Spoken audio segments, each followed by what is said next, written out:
आशुतोष वर्मा जी, Hindenburg की report पर अब जांच करेगी सरकार जी, तो अच्छी बात है ना? सच क्या है वो देश के सामने आएगा।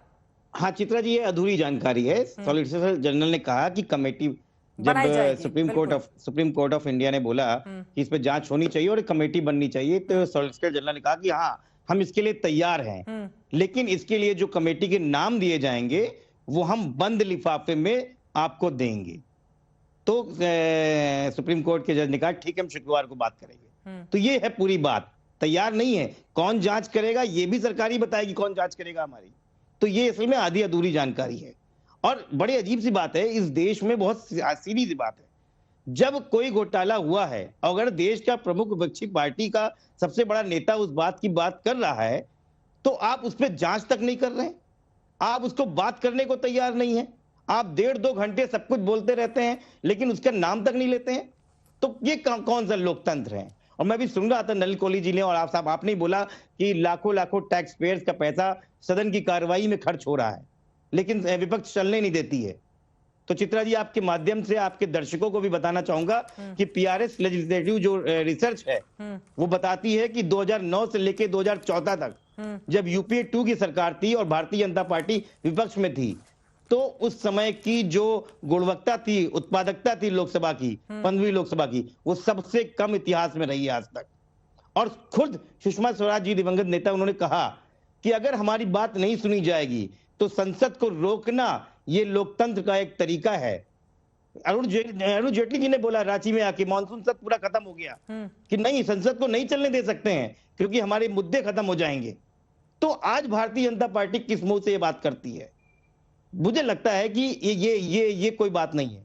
रही बात जेपीसी की, जेपीसी क्यों डरती है भारतीय जनता पार्टी? जब बोफोर्स से घोटाला था तो जेपीसी के लिए सबसे पहले खड़े हो गए, जब 2G स्पेक्ट्रम के लिए था तो खड़े हो गए जेपीसी के लिए, जब पेप्सी वाला आया था कि इसमें कीटनाशक है तब भी खड़े हो गए, जब आपका हेलीकॉप्टर स्कैम था तब भी आप जेपीसी के लिए खड़े हो गए। आज आपसे पूछा जा रहा है जेपीसी, तो क्यों आप घबरा रहे हैं? जेपीसी करने में क्या परेशानी है? देश के सामने दूध का दूध और पानी का पानी हो जाने दीजिए, आखिर घबराहट किस बात की है? लेकिन जो आरोप लगाए गए हैं सदन के भीतर, फिर से मैं आ जाती हूं, उस पर तो सबूत देने पड़ेंगे ना कि मोदी अदानी को लेकर विदेश गए थे या नहीं गए थे, ये जो आरोप लगाए गए हैं। और कुछ और सवाल हैं जिसका मैं जवाब एक सेकंड आशुतोष वर्मा जी, ठीक है, दोनों पक्षों की बात कर लेते हैं ना, एक पक्ष की बातें, उसके बाद एलजेपी के भी प्रवक्ता हमारे साथ जुड़े हुए हैं, उनके पास भी मैं जाऊंगी। देखिए, एक तरफ जब ये आरोप लगाया जाता है कि मोदी सरकार ने इजराइल के साथ समझौतों वाला डिफेंस मैन्युफैक्चरिंग का ठेका अदानी समूह को दे दिया, जबकि इस समूह के पास रक्षा क्षेत्र में काम करने का पहले कोई अनुभव नहीं था। इतिहास में दूसरे तमाम ऐसे मामले हैं, अगर आप लोग कहेंगे तो मैं उसके बारे में जानकारी दे दूंगी, लेकिन जो रक्षा विशेषज्ञ हैं उनकी ओर से कहा जा रहा है कि इस क्षेत्र का अनुभव न रखने वाली कंपनियों को ठेका देने पर कोई पाबंदी नहीं है, इस तरह का कोई भी नियम नहीं है। वहीं दूसरी तरफ जब आप भारतीय स्टेट बैंक और एलआईसी को लेकर सवाल करते हैं तो दोनों की तरफ से ही जवाब सामने रख दिया जाता है, और जो जवाब आता है वो मैं देश के सामने रखती हूं। स्टेट बैंक और एलआईसी दोनों ने कहा है कि अदानी समूह में किया गया उनका निवेश उनके कुल निवेश का 1% से भी कम है।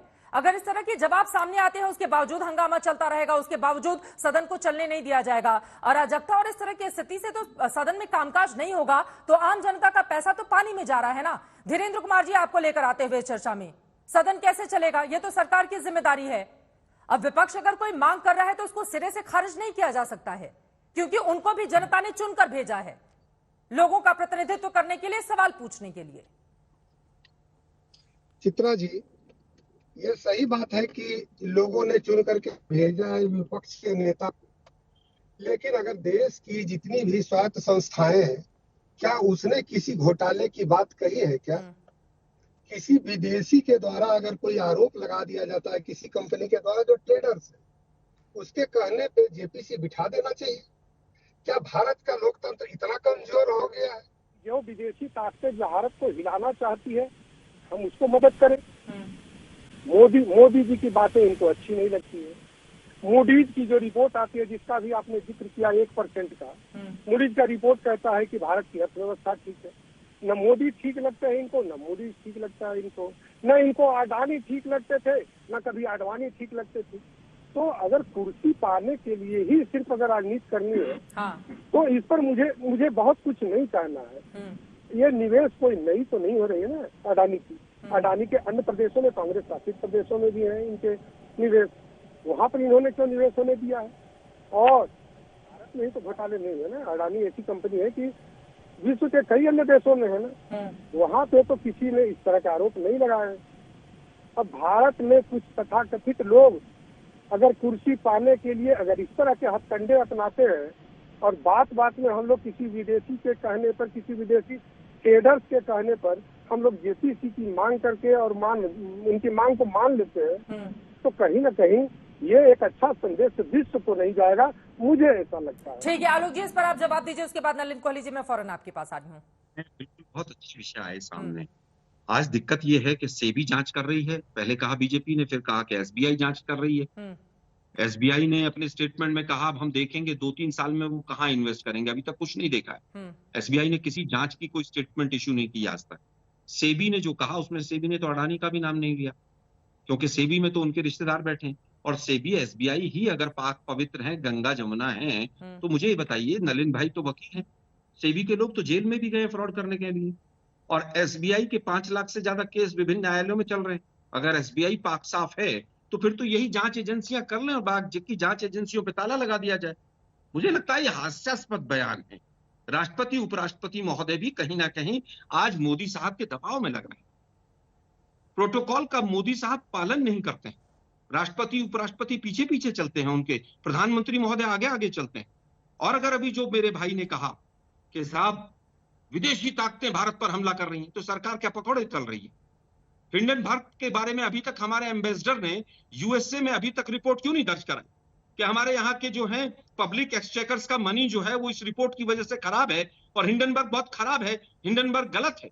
आपको तो विरोध दर्ज करना चाहिए ना यूएसए में, क्यों नहीं किया आपने? वो चैलेंज कर रहा है कि अडानी आओ कोर्ट में हम देखते हैं। मोदी जी कहते हैं मैं जांच नहीं कराऊंगा, अडानी कहते हैं मैं कोर्ट नहीं जाऊंगा। कोर्ट कौन जाएगा? एक लल्लू पंजू आदमी के नाम से कोर्ट में केस लगा दिया जाएगा, मुद्दा कुछ होगा, रिजल्ट कुछ आएगा, और फिर भोंपू शाम को टीवी चैनल्स पे कहेंगे देखिए साहब बहुत बढ़िया हो गया, ये तो देखिए ये कांग्रेस बेकार में ही ऐसे आरोप लगा रही। ये इनका मॉडल ऑपरेंडी हो गया। बोल रहे हैं आप आलोक शर्मा जी, किसको बोल रहे हैं? तो आप अपने ऊपर क्यों ले गए? नहीं, अपने ऊपर नहीं ले रही हूँ, आप साफ करिए ना। एक सेकंड आलोक शर्मा जी, यहाँ पर हवा में बातें मत कीजिए, आप स्पष्ट कीजिए किसको बोल रहे हैं।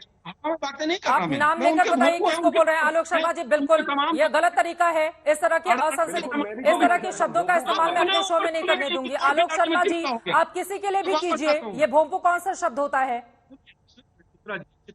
इतने बड़े आप वरिष्ठ प्रवक्ता हैं, आप मन में कुछ भी आता है कुछ भी बोलने लगते हैं। आलोक शर्मा जी क्या होता है, अपने ऊपर ले जाते हैं।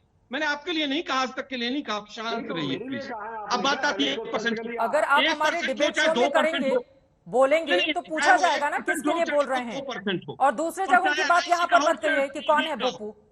एक मिनट चित्रा जी सुनिए ना जरा, चित्रा जी सुनिए ना, चाहे वो 1% हो चाहे 2% हो, क्या एसबीआई को नहीं चाहिए कि वो कहे सरकार से जांच कराए? पीएनबी वाले रोते रह गए, पैसे लेके लोग भाग गए, पीएनबी को क्या मिला? यस बैंक का क्या हुआ? तमाम बैंकों के पैसे डूब गए, और बैंकों में पैसा और शेयर किसका है? सरकार का है ना, सरकार के दबाव में है ना। सीएमडी और ईडी ज्वाइंट सेक्रेटरी का कौन जाएगा, सेक्रेटरी बैंकिंग का कौन जाएगा? सरकार के अगेंस्ट स्टेटमेंट दे देंगे? संभव है ये? किसको आप बेवकूफ बना रहे हैं?